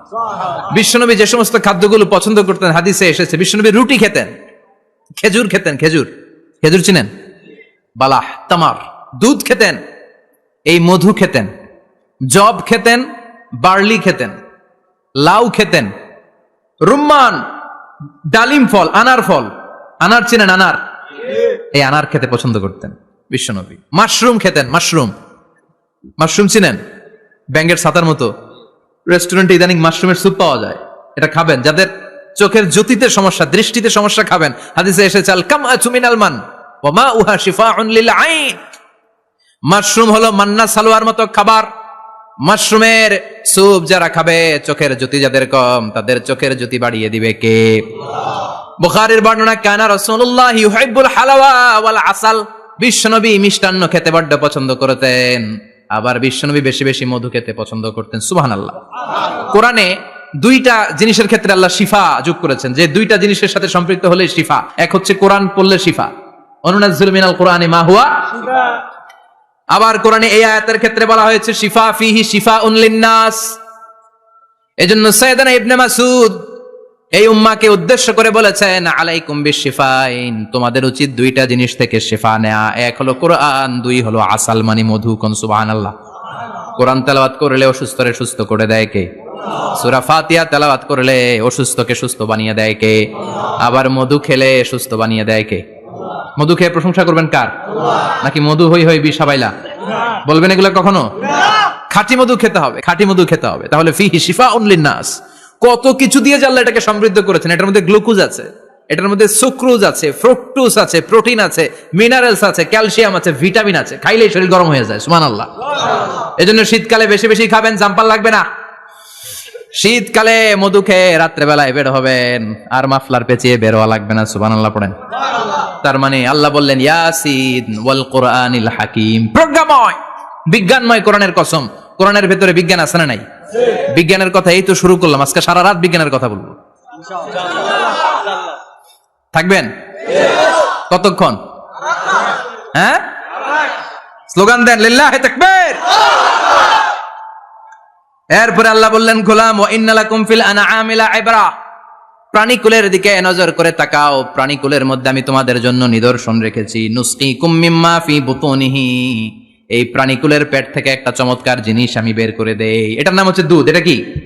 দেখেন একই আয়াতের মধ্যে আল্লাহ মধুর কথাও বললেন, আবার দুধের কথাও বললেন। দুধটা কিভাবে হয়, উৎপন্ন হয়, মধু কেমনে হয়, ইঞ্চি ইঞ্চি কথা এই কোরআনের ভেতরে তুলে ধরলেন কে? আল্লাহ বললেন মিমবাইনি ফারসিম ওয়া দামিল লাবানা, গোবর আর রক্তের মাঝখান দিয়ে আমি দুধ বের করি। সুবহানাল্লাহ পড়েন। আমরা যাই এই গাভীর ওলান টানা শুরু করি সকালবেলা বিসমিল্লাহ বলে, কিন্তু কেমনে যেটা আসে ওইদিকে নজর নাই, ডাকাত। বিসমিল্লাহ বলে শুরু করে না, দুধ খাই আলহামদুলিল্লাহ পড়েন, আছে না নাই? আল্লাহ বলেন মেকানিজমটা শোনো কেমনে আমি খাওয়াই। আল্লাহ বললেন মিমবাইনি ফারসিম ওয়া দামিল লাবানা, গোবর আর রক্তের মাঝখান দিয়ে আমি দুধ বের করে দেই। সুবহানাল্লাহ। গরু যে ঘাস খায়, এই ঘাস থেকে রক্ত হয় আর গরুর গোবর হয়। পেটের একদিকে থাকে গোবর, আরেক দিকে থাকে রক্ত। রক্ত দুর্গন্ধ, গোবরও দুর্গন্ধ। রক্ত নাপাক, গোবরও নাপাক, এই দুই নাপাক আর দুর্গন্ধের মাঝখান দিয়ে সুগন্ধযুক্ত দুধ বের করে দেয় কে?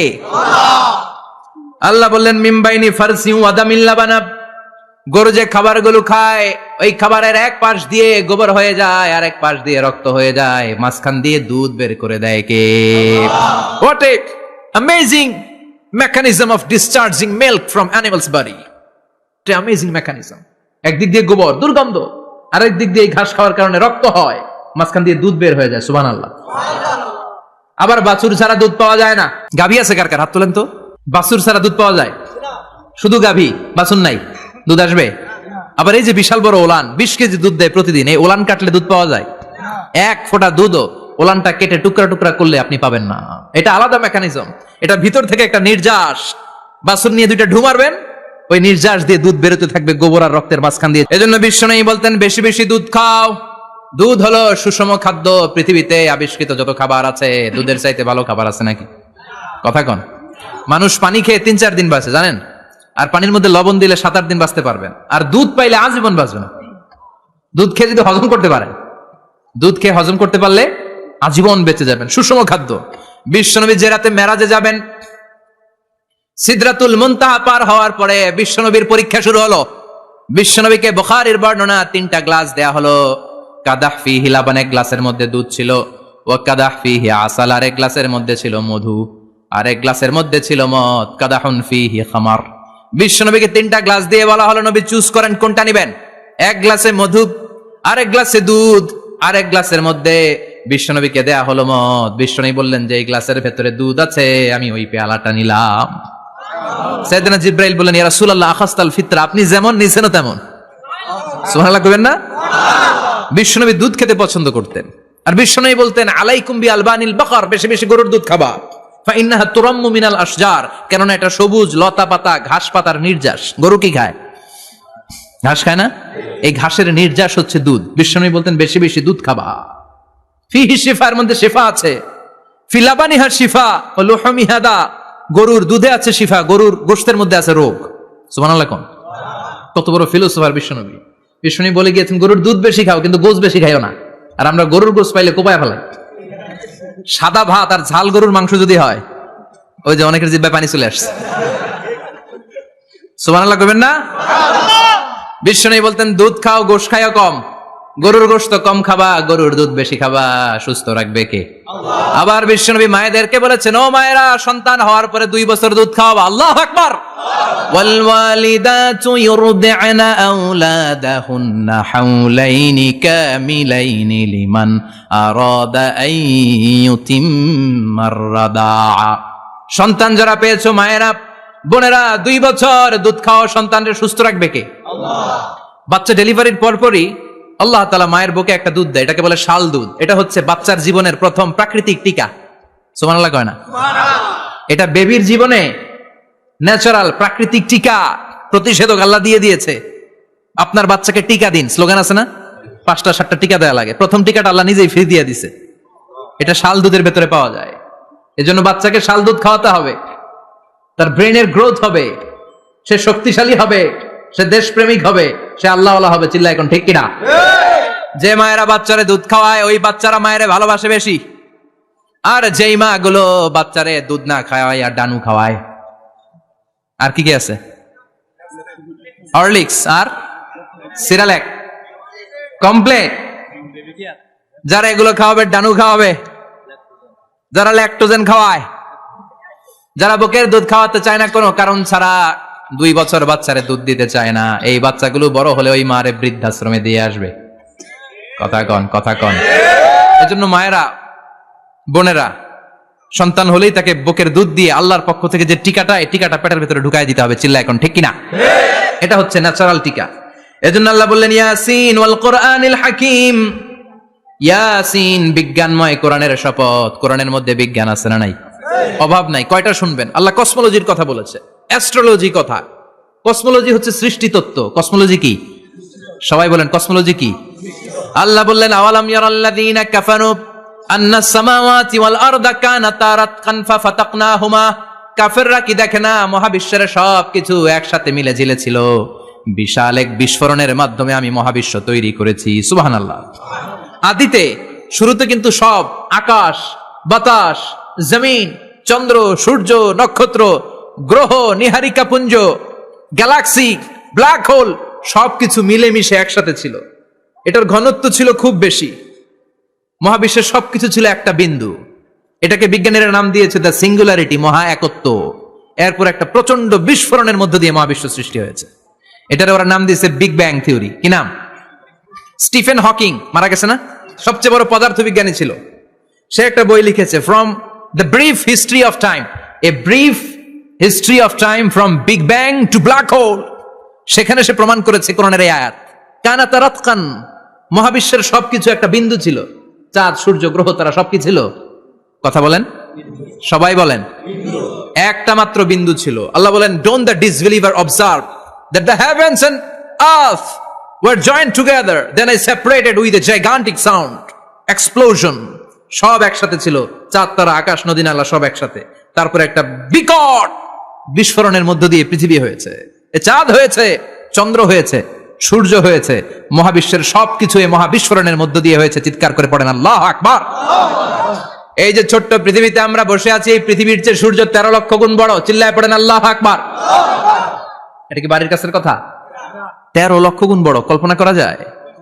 তার মানে কি সূর্যই সবচেয়ে বড়? না, সূর্যের চেয়ে অনেক বড় বড় তারা আছে। ব্যাটেল জিউস নামে একটা তারা আছে মহাকাশে, যেটা যে সূর্য পৃথিবীর চেয়ে 13 লক্ষ গুণ বড়। এই ব্যাটেল জিউস তারা সূর্যের চেয়ে 33 কোটি গুণ বড়। এই ব্যাটেল জিউস তারাটাই কি সবচেয়ে বড়? না, এর চেয়েও কত বড় তারা যা আছে কোনো হিসাব নাই। এরকম বিশাল বিশাল তারা ঘুরতে ঘুরতে মাওয়াকিউন নুজুম, ব্ল্যাক হোল নামে একটা রেঞ্জ আছে। এই রেঞ্জের মধ্যে যদি ঢুকে যায়, ছোট্ট বাচ্চার মুখে চকলেট দিলে বাচ্চা যেমনি চকলেট চুষে খেয়ে ফেলে, এই বিশাল বিশাল তারাগুলো ব্ল্যাক হোলের মধ্যে ঢুকলে এক মুহূর্তের মধ্যে নিঃশেষ হয়ে যায়। চিল্লায় পড়েন আল্লাহু আকবার। এজন্য আল্লাহ বললেন, ফালা উকসিমু বিমাওয়াকিউন নুজুম, এই তারকা নিঃশেষ হওয়ার যে জায়গাটা, এই জায়গার কসম আমি কোরআনের মধ্যে খেলাম। এই ব্ল্যাক হোলের রেঞ্জের ভেতরে তারা আসলে মুহূর্তের মধ্যে নিঃশেষ বানিয়ে দেয় কে? একটা তারার চেয়ে আরেকটা তারা বড়। এরকম হাজার কোটি তারা মিলে আমাদের গ্যালাক্সি। এই গ্যালাক্সির নাম হচ্ছে মিল্কি ওয়ে। কি নাম? আমাদের গ্যালাক্সির নাম কি? সবাই বলেন তো। Milky way. কি নাম? এরকম একটা গ্যালাক্সি না, লক্ষ কোটি গ্যালাক্সি আছে। আমাদের গ্যালাক্সির পরে সবচেয়ে কাছের গ্যালাক্সির নাম অ্যান্ড্রোমেডা। কি নাম? এই অ্যান্ড্রোমেডা গ্যালাক্সি আমাদের গ্যালাক্সি থেকে 2.5 মিলিয়ন লাইট ইয়ার দূরে, মানে 25 লক্ষ লাইট ইয়ার। সুবহানাল্লাহ কইবেন না? আলোর গতি হচ্ছে পৃথিবীতে সবচাইতে বেশি বর্তমান সময় পর্যন্ত, জানেন? সেকেন্ডে কত মাইল? 1,86,000 মাইল। এক সেকেন্ডে আলো ছুটে 1,86,000 মাইল বেগে। এত বেগের কোন প্লেন বা রকেট নিয়ে যদি আপনি আমাদের গ্যালাক্সি থেকে মিল্কি ওয়ে থেকে অ্যান্ড্রোমেডাতে যেতে চান, তাহলে আপনার 25 লক্ষ বছর লেগে যাবে। সুবহানাল্লাহ বাড়িতে যায় বললেন। এরপর আল্লাহ বললেন, ওয়াস সামাআ বানাইনাহা বিআইদিন ওয়া ইন্না লামুসিউন, আকাশ আমি বানালাম গ্যালাক্সি আমি বানালাম, বানানোর পর থেকে সবগুলোর আমি প্রশস্ত করতে শুরু করে দিলাম। সব ছিল ক্ষুদ্র, একটা বিন্দুর মধ্যে আমি বিস্ফোরণ করলাম একটা আওয়াজ দিয়ে। আওয়াজটা ছিল কুন। আওয়াজটা ছিল কি? জোরে কন, আবার কন। কুন ফায়া ইন্নামা আমরুহু ইযা আরাদা শাইআন আন ইয়াকুলা লাহু কুন ফায়াকুন। আল্লাহ যখন কিছু করতে চান শুধু বলেন কুন, শুধু বলেন বি। কুন মানে বি, ইট ওয়াজ, এটা হয়ে যায়। হাও বলতে দেরি। এই মহাবিস্ফোরণের নেপথ্যে যে শব্দটা ছিল সেটা ছিল কুন। সেটা ছিল কি? আল্লাহ কুন বলতে দেরি, মুহূর্তের মধ্যে বিগ ব্যাং, বিশাল এক্সপ্লোশন, তারপর থেকে মহাবিশ্ব ছড়াচ্ছে। আল্লাহ বলছেন এই কোরআনের ভেতরে বলে দিয়েছেন ওয়া ইন্না লা মুসিউন, আমি এই মহাবিশ্বকে, এই গোটা ইউনিভার্সকে আমি প্রতিনিয়ত সম্প্রসারিত করছি। প্রতিনিয়ত এটা বড় হচ্ছে, সম্প্রসারিত হচ্ছে। চিল্লায় বলেন আল্লাহু আকবার। আজ থেকে মাত্র 20 বছর আগে এটা তারা আবিষ্কার করেছে। এই 1998 সালে তারা আবিষ্কার করেছে সুপারনোভা কসমোলজি প্রজেক্ট। এই সুপারনোভা কসমোলজি প্রজেক্টে তারা এই সিদ্ধান্তে এসেছে যে মহাবিশ্ব কোন নামক এক বিস্ফোরণের পর থেকে যে সম্প্রসারিত হচ্ছে, আজ পর্যন্ত এটা শুধু বাড়ছে আর বাড়ছে, অ্যাক্সেলারেটিং হচ্ছে, এক্সপান্ডিং হচ্ছে, এটা কমছে না। কিয়ামত পর্যন্ত এটা বাড়তেই থাকবে। চিৎকার করে পড়েন আল্লাহু আকবার। এজন্য আল্লাহ বললেন ইয়াসিন ওয়াল কোরআনিল হাকিম, বিজ্ঞানময় প্রজ্ঞাময় কোরআনের শপথ। এই কোরআনের ভেতরে আমি কসমোলজির কথা বলেছি, অ্যাস্ট্রোলজির কথা বলেছি, জিওলজির কথা বলেছি, ফিজিক্সের কথাও বলেছি। সুবহানাল্লাহ। ফিজিক্স মানে কি? পদার্থ। পদার্থের সবচেয়ে বড় উপাদান হচ্ছে লোহা। লোহার কথা কিন্তু কোরআনে নাই। আছে? কই আছে? হ্যাঁ, সূরাতুল হাদিদ, লোহার নামে একটা সূরাই দিয়েছে আল্লাহ কোরআনে। সুবহানাল্লাহ পড়বেন না? সূরার নাম সূরাতুল হাদিদ। সূরার নাম কি? চিল্লায় বলেন সূরার নাম সূরাতুল হাদিদ। হাদিদ মানে লোহা। আল্লাহ বললেন ওয়া আনজালনাল হাদিদা ফীহি বা'সুন শাদীদ।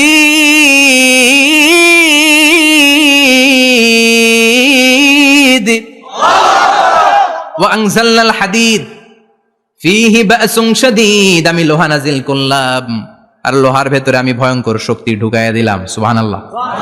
ফিহি মানাফিউ লিন-নাস, লোহার ভেতরে মানুষের জন্য অনেক কল্যাণ আছে। সুবহানাল্লাহ। লোহা ছাড়া পৃথিবীতে কিছু হয়? আংটি বানাতে লোহার দরকার আছে না নাই? ঘড়ি বানাতে, গাড়ি বানাতে, বাড়ি বানাতে, মোবাইল বানাতে, হেলিকপ্টার, প্লেন, রকেট, মাইকের স্ট্যান্ড। সুবহানাল্লাহ কোন? এমন কোন জিনিস নাই যেটার মধ্যে লোহা লাগে না। এজন্য আল্লাহ বললেন এই লোহার নামে আমি একটা সূরা ডেডিকেট করলাম, ওয়া আনজালনাল হাদিদ ফিহি বা'সুন শাদীদ। আমি লোহাকে নাজিল করেছি। আল্লাহ বলেছেন, খেয়াল করে শব্দটা শুনেন, ওয়া আনজালনাল হাদিদ, আমি লোহাকে উপর থেকে নাজিল করেছি। কি করেছি? কথা বলেন। তার মানে লোহা পৃথিবীতে ছিল না, নাজিল করছে কে? লোহা পৃথিবীতে ছিল? পৃথিবীতে ছিল। পৃথিবীতে থাকলে নাজিল করবেন কেন? এই যে কোরআনটা পৃথিবীতে আগে ছিল, নাজিল করছে কে? কোন ফেরেশতাকে দিয়ে? সাইয়েদনা জিবরাইল। কোন নবীর উপর? বিশ্বনবী মুহাম্মদুর রাসূলুল্লাহ। আল্লাহু আকবার। তার মানে ওহী পৃথিবীতে ছিল না, আল্লাহ উপর থেকে নাজিল করেছেন। নুজুল মানে উপর থেকে নিচের দিকে আসা। এই নুজুল শব্দ ব্যবহার করে আল্লাহ বললেন ওয়া আনজালনাল হাদিদ, লোহাকে আমি নাজিল করেছি। তার মানে লোহা পৃথিবীর উপাদান নয়, লোহা এসেছে উপর থেকে। কোন সুবহানাল্লাহ। বিজ্ঞানীরা, পদার্থবিদ যারা গবেষণা করে এটাই পেয়েছেন, লোহা আসলে পৃথিবীর না। লোহা পৃথিবীতে উৎপাদন করা হয় নাই। লোহার যে মলিকিউল, অণু আছে, লোহার একটা অণু তৈরি করার মতো ক্ষমতা পৃথিবীর নাই। ইভেন এই সৌরজগতের কোনো কিছু নাই। সূর্যের তাপেও লোহা তৈরি হতে পারে। লোহার ছোট্ট একটা অণু তৈরি করতে কমপক্ষে 1 কোটি ডিগ্রি সেলসিয়াস তাপের প্রয়োজন হয়। তার মানে এটা পৃথিবীর কোনো উপাদান নয়, এটা আনজালনাল হাদিদ। আল্লাহ বলেন মহাবিস্ফোরণের কারণে গলিত অন্য কোন তারার ভেতর থেকে লোহার উপাদান আমি পৃথিবীর ভিতরে এনে ঢুকিয়ে দিয়েছি। তার মানে পদার্থের কথা কোরআনে আছে না নাই? সুবহানাল্লাহ কইবেন না? এরপরে বায়োলজির কথা আছে না নাই? বায়োলজিক্যাল অ্যাসপেক্ট অফ মাউন্টেন্স, কেমন করে পাহাড়ি রেঞ্জ তৈরি হলো, আছে না নাই? ওয়াজআলনাল জিবালা আওতাদা, পাহাড়কে আমি পেরেক মেরে দিয়েছি। ওমিয়া কাঠের ভেতরে যখন পেরেক মারেন, পেরেকের বেশিরভাগ অংশ কাঠের ভেতরে ঢুকে যায়, উপরে দেখা যায় সামান্য, ঠিক কিনা? তো লোহা যদি আল্লাহ পেরেক মারেন, উপরে যা দেখা যায় এটা সামান্য, আসল পাহাড় তো মাটির নিচে। সুবহানাল্লাহ কইবেন না? আসল পাহাড় কোথায়? পেরেক যদি কাঠের মধ্যে ঢুকিয়ে দেন, পুরো পেরেকটা কাঠে ঢুকে যায় না, উপরে দেখা যায় কদ্দুর? সামান্য। পাহাড়ের যা আপনি দেখেন এটা তো পেরেকের মাথা, পুরো পাহাড়টা আল্লাহ জমিনের ভেতরে গেড়ে দিয়েছেন। চিল্লায় পড়েন আল্লাহু আকবার। আবার আল্লাহ বললেন অমিনাল জিবালি জুদাদুম বিদু ওয়া হুমরুম মুখতালিফুন আলওয়ানু, আছে না নাই?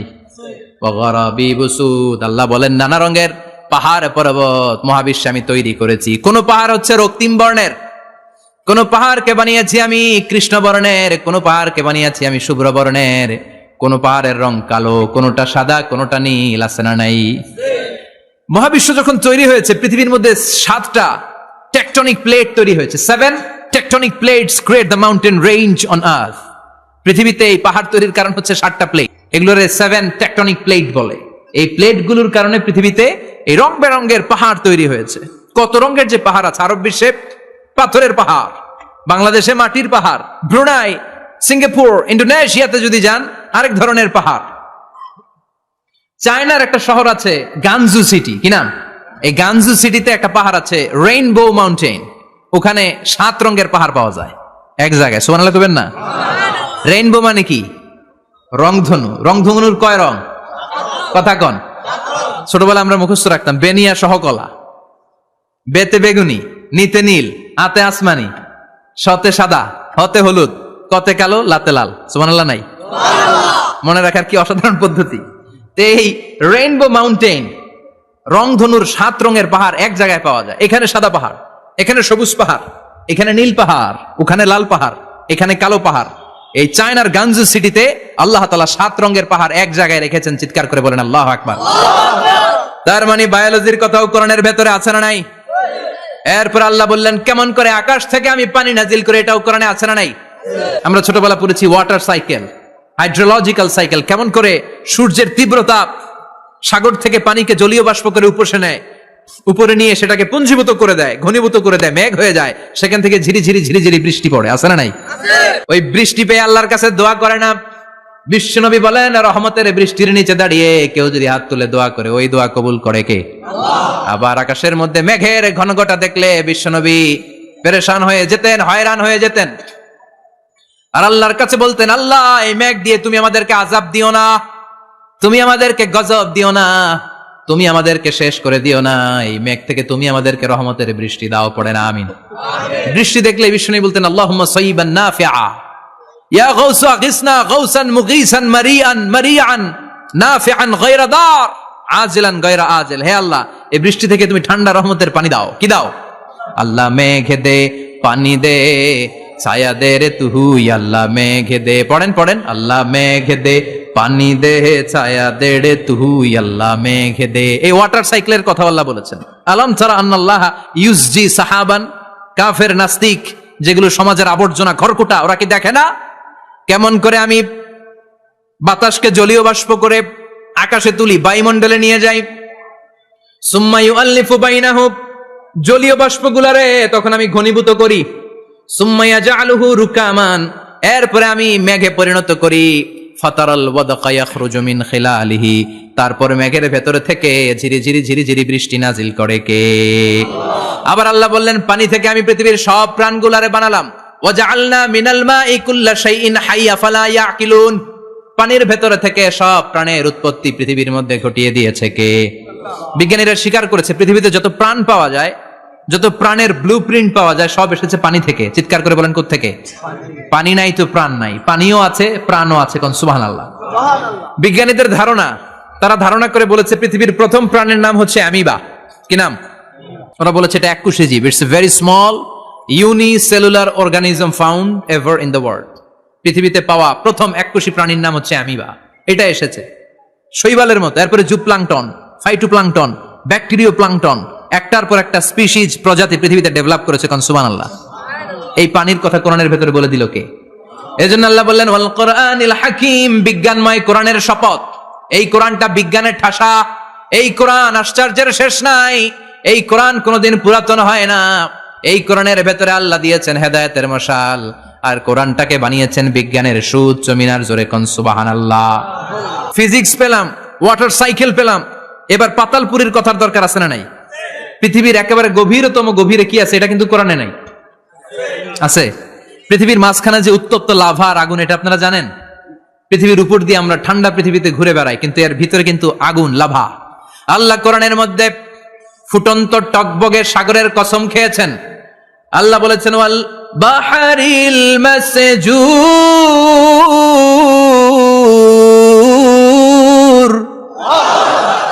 আমি কোরআনের ভেতরে ফুটন্ত টকবগে সাগরের পানির কসম খেলাম। পড়েন সুবহানাল্লাহ। সাগরের পানির ফুটন্ত টকবকে সাগরের পানির কসম। সাগরের পানি আবার ফুটন্ত হয় কি করে? পানি কি হয়? ঠান্ডা। পানি কি? কথা বলেন। আল্লাহ পৃথিবীর ভেতরকার কথা চিন্তা করে বলেছেন ওয়াল বাহরিল মাসজুর। ইউনাইটেড স্টেটস অফ আমেরিকার নেভাল একাডেমির সায়েন্টিস্টরা এই আয়াতের উপর রিসার্চ করেছে যে সাগরের ভেতরে আবার এই ঠান্ডা পানির ভেতরে আবার উত্তপ্ত আগুনের লাভা আসলো থেকে। রিসার্চ করার জন্য তারা সাগরের ভেতরে পাইপ ঢুকিয়েছে। পাইপ ঢুকাতে ঢুকাতে অনেকগুলো লেয়ার তারা পার করেছে। রূপান্তর শিলার স্তর, পাললিক শিলার স্তর, আগ্নেয়গিরির শিলার স্তর, মার্বেল পাথরের অনেকগুলো শিলার স্তর পেরিয়ে যাওয়ার পরে তারা পাইপ ঢুকানোর পরে দেখতে পেয়েছে পাইপগুলো গলে যায়। পাইপগুলো কি হয়? তার মানে ভিতরে কি আছে? জাপানে কিছু জিওলজিস্ট, ভূতত্ত্ববিদ, তারা গবেষণা করে পৃথিবীর এক মাথা থেকে আরেক মাথায় যেতে চাচ্ছে, মানে প্রতিপাদ স্থান। বাংলাদেশের এখান থেকে ছিদ্র করলে আপনি দক্ষিণ আমেরিকার চিলির সান্টিয়াগোতে যেয়ে উঠবেন। কথা বুঝতে পেরেছেন? তার মানে বাংলাদেশের প্রতিপাদ স্থান হচ্ছে দক্ষিণ সাউথ আমেরিকার চিলির সান্টিয়াগো। আবার ইন্ডিয়া থেকে ছিদ্র করতে করতে পৃথিবীর আরেক মাথা দিয়ে উঠবেন। সুবহানাল্লাহ বলেন। এটা তারা শুরু করেছে কিন্তু এখনো সফল হয় নাই। ইউএস এর নেভাল একাডেমির সায়েন্টিস্টরা পাইপ ঢুকাতে ঢুকাতে দেখে একটা পর্যায় শেষে পাইপ আর ঢুকানো যায় না। পাইপগুলো পৃথিবীর ভেতরে যেতে যেতে গলে গলে পানি হয়ে যায়। সুবহানাল্লাহ কইবেন না? এই রিসার্চ প্রজেক্টের যিনি চিফ, উনি বললেন bring the water proof pipe from America. America থেকে ওয়াটার প্রুফ পাইপ নিয়ে আস। আমার এমন পাইপ লাগবে গবেষণা করার জন্য যে পাইপ আগুনে জ্বলে না। ওয়াটার প্রুফের মধ্যে আগুন লাগালে আগুন ধরবে? বুলেট প্রুফে বুলেট মারলে বুলেট ঢুকবে? তো আমেরিকা থেকে ফায়ার প্রুফের পাইপ নিয়ে আসা হলো। নেভাল একাডেমির চিফ সায়েন্টিস্ট পাইপ ঢুকাতে আরম্ভ করলেন। ঢুকাতে ঢুকাতে পৃথিবীতে কিন্তু অনেকগুলো স্তর আছে। এই যে বালু মাটি, সব কিন্তু বালু মাটি নয়। আপনি খুঁড়তে খুঁড়তে পেয়ে যাবেন পাললিক শিলা, এরপরে রূপান্তরিত শিলা, এরপরে মার্বেল পাথরের শিলা, এরপরে শুরু হবে গরম আগ্নেয়গিরির শিলা। ওই শিলার ভেতরে এমন আগুন আল্লাহ রেখেছে, ওই নেভাল একাডেমির সায়েন্টিস্টরা ফায়ার প্রুফের পাইপ ঢুকাতে ঢুকাতে একটা লেভেল যাওয়ার পরে দেখা যায় ফায়ার প্রুফের পাইপও গলে গলে মুহূর্তে পানি হয়ে যায়। তার মানে ভেতরে এমন আগুন আল্লাহ রেখেছে, ওই আগুনের তুলনায় পৃথিবীর আগুনের মতো নয়। ওই আগুনটাই জাহান্নামের আগুন।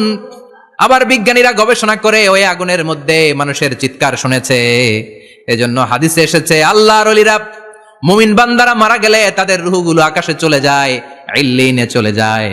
আর কাফের মুশরিকার নাস্তিক গুলো মারা গেলে তাদের আত্মাগুলো পৃথিবীর মাঝখানে সিজ্জিনে চলে যায়। ওই সিজ্জিনের ভেতরে আগুন আছে না নাই? চিল্লায় বলেন। তার মানে পাতালপুরীর কথাও আছে, সাগরের কথাও আছে, আকাশের কথাও আছে। কেমন করে দুনিয়াতে আমরা আসলাম সেটাও আছে। এমব্রয়োলজি, ভ্রূণ তত্ত্বের কথা কোরআনে আছে না নাই? পৃথিবীতে আল্লাহ কয়েক সিস্টেমে মানুষ বানালেন। সৈয়দনা আদমকে বানালেন, মাও নাই বাবাও নাই। সৈয়দনা আদম আলাইহিস সালামের বাবার নাম কি? মায়ের নাম কি? মাও নাই বাবাও নাই। আবার সৈয়দনা ঈসা আলাইহিস সালামকে আল্লাহ তৈরি করলেন, শুধু মা আছে বাবা নাই।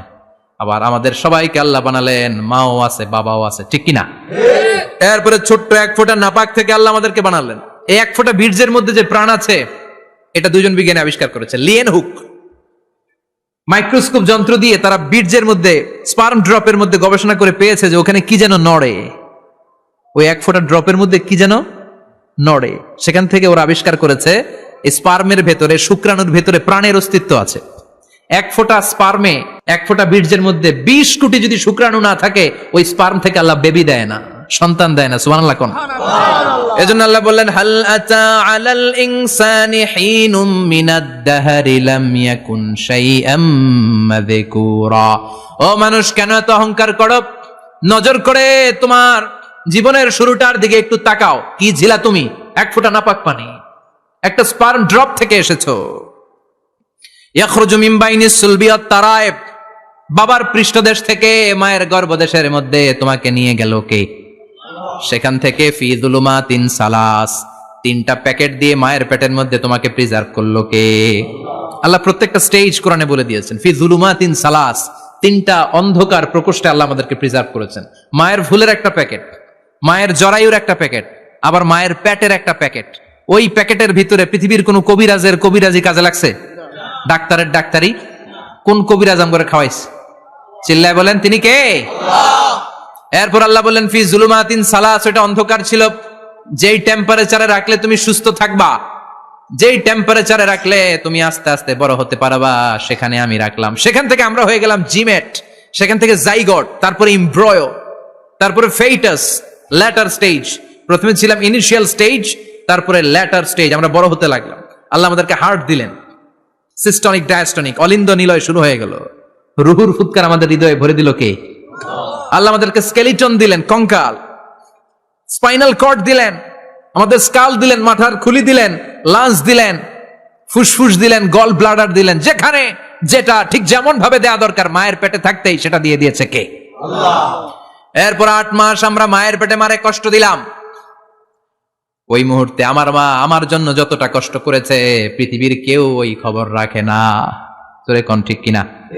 বোঝা হয়ে গিয়েছিলাম, একটা বস্তা। আমরা প্রত্যেকে মায়ের পেটে ছিলাম একটা কি? এই বস্তা নিয়ে আমার মা খেতে যেত, ঘুমাতে যেত, এই বস্তাটা পেটে করে আমার মা রান্নাঘরে রান্না করতো। একদিনও রান্না বন্ধ হয় নাই। এই বস্তাটা নিয়ে আমার মা টয়লেটে যেয়ে বসতে পারতো না। 8 মাস এরকম কষ্ট করেছে। এজন্য মায়ের মনে কষ্ট দিলে আল্লাহর আরশ কেঁপে যায়। মায়ের কাছ থেকে দোয়া নেওয়ার দরকার আছে না নাই? মায়ের মনে কষ্ট দিবেন? মায়ের সাথে বেয়াদবি করবা কেউ? মায়ের থেকে দোয়া নেওয়ার দরকার আছে না নাই? মা যার নাই সে জানে মা না থাকার কি জ্বালা। চিল্লা এখন ঠিক কিনা? এজন্য এই মায়ের জন্য দোয়া করার দরকার আছে না নাই? আল্লাহ বললেন 8 মাস 9 মাস মায়ের পেটের ভেতরে ছিলা, তারপরে দুনিয়ার বুকে তোমারে আনলো কে? ছোট্ট নাপাক ছিলাম, এই ছোট্ট এক ফোঁটা পানি থেকে আমাদেরকে বড় করছে কে? আল্লাহ। তার মানে এমব্রয়োলজি, ভ্রূণ তত্ত্বের কথা কোরআনের ভেতরে আছে না নাই? সে আল্লাহ বললেন ইয়াসিন ওয়াল কোরআনিল হাকীম ইন্নাকা লামিনাল মুরসালিন আলা সিরাতিম মুস্তাকিম। সুবহানাল্লাহ পড়েন। আল্লাহ বললেন ইয়াসিন, এরপরে বললেন আল কোরআনিল হাকীম, প্রজ্ঞাময় কোরআনের শপথ। বিশাল একটা শপথ কেটে আল্লাহ বললেন ইন্নাকা লামিনাল মুরসালিন আলা সিরাতিম মুস্তাকিম। ইন্নাকা লামিনাল মুরসালিন, অবশ্যই অবশ্যই নবী হে আপনি রাসূলদের অন্তর্ভুক্ত। চিল্লা এখন সুবহানাল্লাহ। তিনি যে রাসূল এটার সার্টিফিকেট এই আয়াতে দিয়েছে কে? এরপর আল্লাহ বললেন আলা সিরাতিম মুস্তাকিম, ও নবী আপনি সিরাতুল মুস্তাকিমের উপর আছেন। যেই দোয়াটা প্রতিটা নামাজের মধ্যে প্রতিদিন প্রত্যেক রাকাতে সূরা ফাতিহাতে আমরা পড়ি, ইহদিনাস সিরাতাল মুস্তাকিম। O Allah, show us the right path, show us the correct path. আপনি আমাদেরকে সোজা পথ দেখান। আল্লাহ এখানে সার্টিফিকেট দিলেন, নবী গো, লক্ষাধিক পয়গম্বর যে আমি পেয়েছি তাদের শ্রেষ্ঠতম রাসূল করে আমি আপনাকে প্রেরণ করেছি, আর হেদায়েতের সুউচ্চ মশাল দিয়ে আমি আপনাকে সিরাতুল মুস্তাকিমের উপর রেখেছি। চিল্লায় পড়েন আল্লাহু আকবার। এই জন্য বিজ্ঞানময় কোরআনের সাথে নিজেদের সম্পর্ক বাড়ানোর দরকার আছে না নাই? কোরআন পড়লে দুনিয়া এবং আখিরাতে মর্যাদা বাড়ায় দিবে কে? কোরআনের আইন দিয়ে সমাজটারে সাজানোর দরকার আছে না নাই? কোরআন দিয়ে আমাদের সমাজটা সমৃদ্ধ হোক আমরা চাই কি চাই না? কোরআন দিয়ে আমার সংসদ ভবন চলুক, আমার 300 জন মেম্বার অফ দ্য পার্লামেন্ট কোরআনের আয়াত দিয়ে সংসদে কথা বলুক, আমরা চাই কি চাই না? আমাদের মিলিটারি গুলো কোরআনের আওতায় চলুক, আমাদের দেশটা কোরআন দিয়ে চলুক। আমার লাল সবুজের পতাকা সংসদ ভবনের এক পাশে, আর কালিমার লা ইলাহা ইল্লাল্লাহর পতাকা আরেক পাশে পতপত করে উড়বে, আমরা চাই কি চাই না? সেজন্য কোরআনের সাথে আমাদের সম্পর্ক বাড়াতে হবে, নিজে কোরআন পড়তে হবে, কোরআন বুঝতে হবে, কোরআনের উপর আমল করতে হবে। রাজি আছেন তো? এটাই হচ্ছে সূরাতুল ইয়াসিনের শিক্ষা। আল্লাহ আমাদের সবাইকে কথাগুলো বুঝার ও আমল করার তৌফিক দান করুক। আমরা পড়ি আমিন। আরো জোরে পড়েন আমিন। যতগুলো কথা বললাম কোরআন থেকে আলোকিত করার জন্য আল্লাহ তাআলা যে মেসেজগুলো আমাদেরকে কোরআনের ভেতরে দিয়েছে, এই মেসেজ থেকে আমরা যেন নিজেদেরকে, সমাজকে আলোকিত করতে পারি। আল্লাহ তুমি তৌফিক দাও। আরো জোরে পড়েন আমিন।